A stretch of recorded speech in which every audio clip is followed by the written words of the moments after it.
Regresamos con ustedes para seguir hablando sobre el recuento de este año 2015 con Daniel Rivera. Daniel, y en la parte económica, ¿cuáles crees que son los eventos más importantes de este año por terminar? Pues yo creo que hoy, de hecho, hay un evento muy importante que cierra un año de muchísima especulación y de muchísima pues, incertidumbre económica, ¿no? Todo el año se estuvo manejando un inminente incremento en las tasas de interés por parte de la Fed estadounidense. Hoy pues, finalmente hay un aumento en las tasas, pero creo que ha estado marcado por ese nuevo impulso que está tomando la economía americana, que viene paralelo con una baja en los precios del petróleo a nivel mundial y con una obvia baja en las estimaciones. Durante todo el año lo vivimos del Producto Interno Bruto nacional, ¿no? Me da la impresión, Daniel, que en la economía vamos de menos a más, ¿no? Como que está empezando a crecer la economía, pero otra vez vamos a tener tasas de crecimiento del 2, 2.2, 2.4 según los especialistas, ¿no? Se hizo una gran, vamos a decir, expectativa con la cuestión de las reformas estructurales, Sí. que recordemos que ya tienen tiempo, o sea, no sucedieron ayer, ¿no? Exacto. Sucedieron en el 2013, ¿no? Básicamente ahí fue donde se concretaron.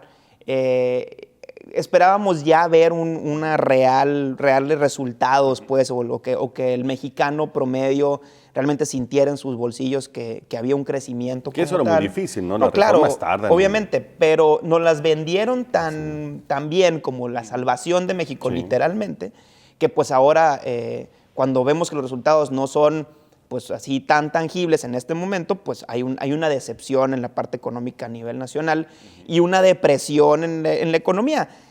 Viéndolo también desde otro punto de vista, pues estamos muy bien en comparación de otros países a nivel Sí, Latinoamérica, sí, de sí. nuestro mismo tamaño de economía, vamos a decirlo Es así. chistoso, el gobierno siempre compara con quien tiene ventaja, ¿no? Así es. Se agarra a los que están más fregados y nos compara con eso, pues hoy estamos bastante bien. Pues la realidad es que a nivel mundial no está mal México, pues, ¿no? Se sigue siendo una de las economías más importantes a nivel mundial, sigue siendo una economía que crece marginalmente, pero sigue creciendo. Creo yo que lo que tiene ahorita muy frenado al país es la cuestión de los precios del petróleo. Recordemos que nuestra economía está muy petrolizada y que los ingresos del gobierno en gran medida son en el petróleo. Que es otro gran tema que se le plantea al gobierno. El gobierno, la única cifra que creció fue la captación de ingresos vía los impuestos. Así es. O sea, y que compensó en alguna medida la caída de los ingresos petroleros, pero que le quitó capacidad de compra a la economía al mercado interno y eso hizo que también la economía no respondiera como se esperaba. Y muchos han planteado echar para atrás algunos temas de la reforma fiscal y el gobierno se ha negado rotundamente, ¿no? Hay un tema muy fuerte que esa reforma fiscal le ha pegado al pequeño y mediano empresario en gran medida, ¿no? Creemos, o creo yo, desde mi punto de vista muy personal, que se ha ido ahogando al mismo contribuyente que siempre se había... Algunos inclusive dicen que los arrojaron al mercado informal, ¿no? Así es. Entonces, pues creo yo que una combinación de una miscelánea fiscal para el año que entra un poco más, vamos a decirlo, más light o que le quite realmente o que deje de apretarle el cuello al empresario, pues creo yo que ayudaría mucho a que esa economía se vuelva a expandir. Sin embargo, no pasó, ¿no? Prácticamente hicieron un asunto ahí de deducibilidad menor. ¿No? Básicamente se pasó lo ¿no? mismo, pues, ¿no? Y ahora entra un esquema fiscal de mayor supervisión por parte del SAT, porque entra la contabilidad electrónica, Claro. donde el SAT va a tener todos los elementos para hacer una supervisión total de los ingresos y egresos de las empresas. Y no personas. Solamente con cuentas mexicanas, sino también con cuentas extranjeras, donde Se pues, está cerrando el círculo. Se está cerrando y realmente, pues digo, la realidad es que los impuestos son algo que uno no puede escaparse de ellos, pero pues realmente se buscaría que quien tuviera más pagara más, ¿no? Y no... Ahora, lo destacable es el control de la inflación, ¿no? Estamos en niveles históricos de una inflación anualizada del 2.2, Sí. 2.3%, ¿no? Reflejo también de un crecimiento bajo, o sea, Exacto. no va junto con pegado, como dirían por ahí. Y creo yo que también tiene mucho que ver el tema de la gasolina, que se mantuvo estable durante todo el año. Desaparecieron las alzas Desaparecieron las mensuales. alzas mensuales, hubo una alza fuerte al principio. El año que entra también esperaríamos una alza fuerte al principio. Pero los precios de la gasolina se mantuvieron bastante, no bastante, sino se mantuvieron estables, y pues eso también ayuda a tener una inflación baja aunado a un crecimiento también bajo, ¿no? El otro tema que en este año, digamos, irrumpió fue la volatilidad del dólar, ¿no? Sí. Llegó a crecer, al igual que muchas otras monedas se depreciaron de forma significativa, ¿no? Así es, y mucho que ver con lo que comentábamos al principio, que es la incertidumbre de una economía americana que está creciendo, que se está recuperando después de una de sus peores crisis, o probablemente la peor crisis, que es la del 2008, se recupera, empieza a crecer otra vez, y eso hace que los temas inflacionarios en Estados Unidos empiecen a ser una preocupación, y el banco, la Reserva Federal, empiece a tomar o empiece a especular con tomar medidas en ese sentido de aumentar las tasas de interés, y en ese momento es cuando pues, los capitales se empiezan a ir otra vez hacia la moneda del dólar,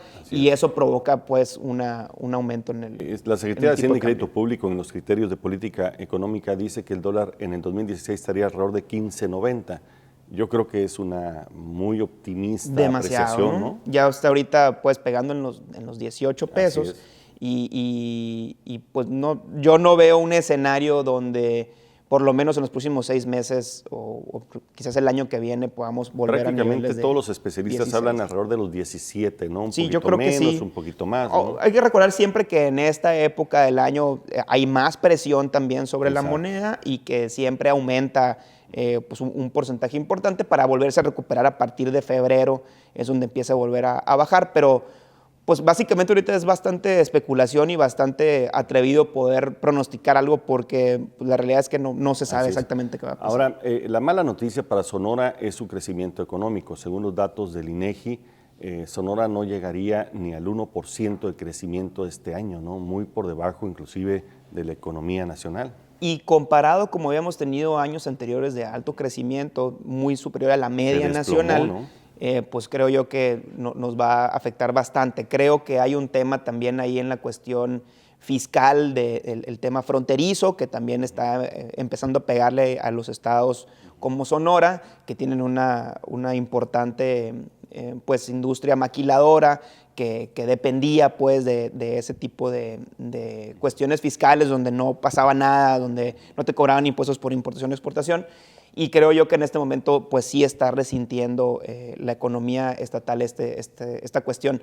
Hay que recordar también que hay un año de mucha incertidumbre electoral, entonces la parte política también viene a afectar la cuestión económica, y pues que hay pues realmente una falta de dinero circulante en el estado importante en este año, y los que tienen los negocios pequeños, medianos o grandes pues se han dado cuenta que no ha sido un año muy bueno en la cuestión económica. Así es. Sin embargo, hay una buena noticia, que es el presupuesto estatal. Se logró una cifra histórica alrededor de 54, 55 mil millones de pesos, principalmente un crecimiento en las aportaciones federales, Sí. en las participaciones, y con esta autorización de un financiamiento adicional de 5 mil, estamos hablando que el gobierno estatal ejercerá un presupuesto histórico entre 59 mil y 60 mil millones de pesos. Pues básicamente, ¿no? Casi 30% más que en años anteriores se había ejercido. Entonces, pues esperemos o veremos qué tan eficientes son este nuevo gobierno en poder invertirlo, o sea, no vamos a decirlo gastarlo, sino invertirlo en cuestiones que provoquen una mejoría en la economía Ese es el tema, estatal. ese es el debate. Nadie le tiene miedo per se al financiamiento siempre y cuando tengamos la capacidad para hacer frente.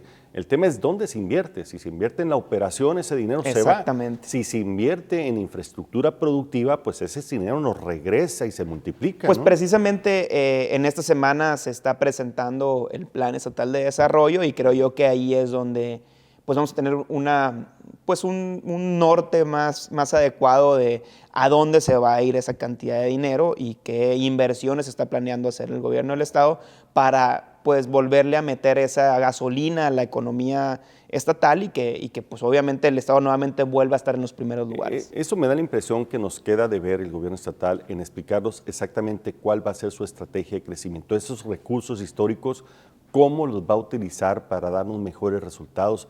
Me parece que esta aprobación del presupuesto tiene que ir sumado un plan bastante claro, bastante transparente, Sí. que nos permita saber dónde van los recursos y cómo podemos darle seguimiento a esas metas. ¿No? Y haciendo una conexión con el tema anterior que manejábamos de política, pues creo que va a ser un momento ya muy importante donde el gobierno estatal va a tener que dejar de hablar del gobierno pasado y de lo que sucedió y empezar a concentrarse en qué va a hacer ahora para sacar a Sonora del lugar Termina donde una está. etapa e inicia la etapa de los resultados. Exactamente. ¿No? Y ya es una etapa donde va a haber pues un recurso importante, donde ya el recurso no va a ser, digamos que, un pretexto para poder no invertir o no hacer las inversiones que se deban, y donde la cuestión política tiene que pasar ya a un segundo término y ser el crecimiento económico lo principal. El tiempo de los resultados. Así es. Muy bien, estamos con Daniel Rivera, estamos hablando del recuento 2015. Regresamos en un momento más con ustedes.